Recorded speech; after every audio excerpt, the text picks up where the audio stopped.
রাজধানীতে আজ থেকে চালু হচ্ছে নারীদের জন্য বিশেষ বাস সার্ভিসের। তেজগাঁও বিআরটিসির ঢাকা ডিপোতে চলছে উদ্বোধন আয়োজন। এ বিষয়ে আরও জানাতে যুক্ত হচ্ছেন সহকর্মী জাকারিয়া খান।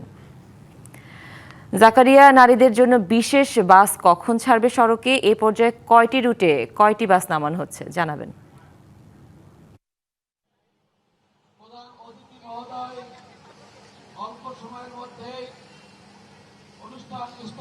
সুনন্দা, আমরা রয়েছি রাজধানীর তেজগাঁও ট্রাক ডিপোতে, যেখান থেকে আর কিছুক্ষণ পরেই কিন্তু যাত্রা শুরু করবে মহিলাদের নিরাপদ এবং আরামদায়ক ভ্রমণের জন্য বিআরটিসির আয়োজনে বিশেষ মহিলা বাস সার্ভিস। এবং এই মহিলা বাস সার্ভিস কিন্তু রাজধানী সহ চট্টগ্রাম এবং বগুড়ায় যৌথভাবে উদ্বোধন করা হবে কিছুক্ষণ পরে। এবং বাংলাদেশ সড়ক পরিবহন ও সেতুমন্ত্রী শেখ রবিউল আলম তিনি এটি উদ্বোধন করবেন। তিনি এসে উপস্থিত হয়েছেন, কিছুক্ষণ পরেই হয়তো সেই আনুষ্ঠানিকতা শুরু হবে। এবং আমি যদি বলি যে ঠিক কতগুলো রুটে এই বাস আপাতত চলবে, তাহলে রাজধানীর নগদ নিয়ে এলো হার না মানা হার অফার।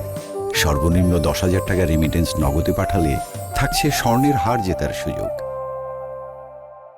তুনবাজার থেকে মতিঝিল, তালতলা থেকে মতিঝিল, ড্যামরা স্টাফ কোয়ার্টার থেকে গুলিস্তান জিপিও, মিরপুর 10, 12 থেকে মতিঝিল, আবদুল্লাহপুর কোয়ার্টার থেকে জিপিও, কালুরঘাট থেকে ইপিজেড, এটি চট্টগ্রামের, এবং বগুড়ায় শেরপুর থেকে মাটিডালি, এই রুটে আপাতত এই গাড়িগুলো চলবে। এবং আমি একটু যদি চেষ্টা করি যে একজন এই বাসের যেই বিশেষত্ব, সেটি হচ্ছে এই বাসের কন্ডাক্টর এবং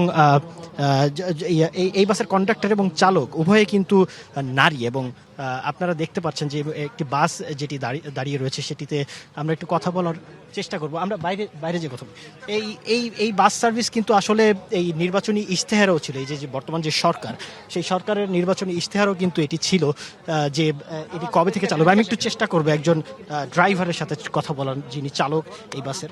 উনি কি বলছেন আমি জানানোর চেষ্টা করব, সেটি একটু জানান। ধন্যবাদ আপনাকে প্রশ্নটা করার জন্য।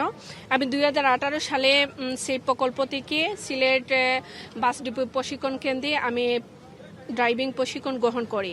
এটা হচ্ছে আমার 2018 সালে যে লাইসেন্সটা, এটা হচ্ছে আমার 18 সালে আমি ড্রাইভিংয়ের বেসিক ড্রাইভিং যেটা করেছি লাইট, ওটাতে আমি প্রশিক্ষণ নেই।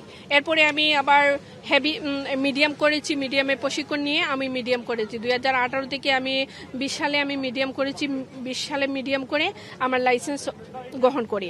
এরপরে হচ্ছে আবার আমি হেভি লাইসেন্স, যেহেতু আমি মহিলা চালক, দোতলা বাসের চালক হিসেবে আমার ওইটা গিয়ে হচ্ছে আমার হেভি লাইসেন্সটা,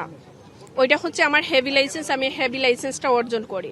তো আমি বলবো যে রাস্তার মধ্যে, জ্যামের মধ্যে বা বিভিন্ন প্রতিকূল পরিবেশে আমরা যে ইয়েটা করব, সার্ভিসটা দেব, সব কিছুই হচ্ছে অনুকূলের ভিতরে না।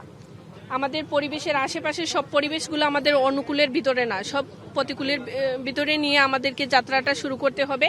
আমরা যেভাবে আনন্দ উপভোগ করছি, আমরা নিজেকে খুব ভালো লাগছে ফিল করছি, সেভাবে আরেকটা বিষয় আমাদের ভিতরে কাজ করে। কারণ সময়ের চেয়ে জীবনের মূল্য অনেক বেশি। অনেকে আছে যে ধরেন ওভার স্পিড দিলে, ওভারলোড হলে রাস্তায় গাড়ি অ্যাক্সিডেন্ট করে। সেক্ষেত্রে আমি আমার সহকর্মী চালক ভাইদের প্রাইভেটের। সুনন্দা, আসলে শুনছিলেন যে একজন মহিলা বাস চালক, তিনি জানাচ্ছিলেন তার অভিজ্ঞতার কথা, কিভাবে এই যাত্রার সাথে তিনি যুক্ত হলেন। এবং এই যে মহিলা বিশেষ বাস সার্ভিস চালু হচ্ছে, এই সার্ভিসটি কিন্তু মহিলাদের জন্য আরামদায়ক এবং নিরাপদ যাত্রার নিশ্চয়তা করতে চায়, সেটি বলছেন। এবং কিছুক্ষণ পরে এটি উদ্বোধন হবে। এই মুহূর্তে 10টি গাড়ি এখানে দাঁড়িয়ে রয়েছে। সেই গাড়িগুলোর মধ্য দিয়েই কিন্তু রাজধানীতে এই আনুষ্ঠানিক যাত্রা শুরু হচ্ছে। সুনন্দা। জাকারিয়া, ধন্যবাদ আপনাকে।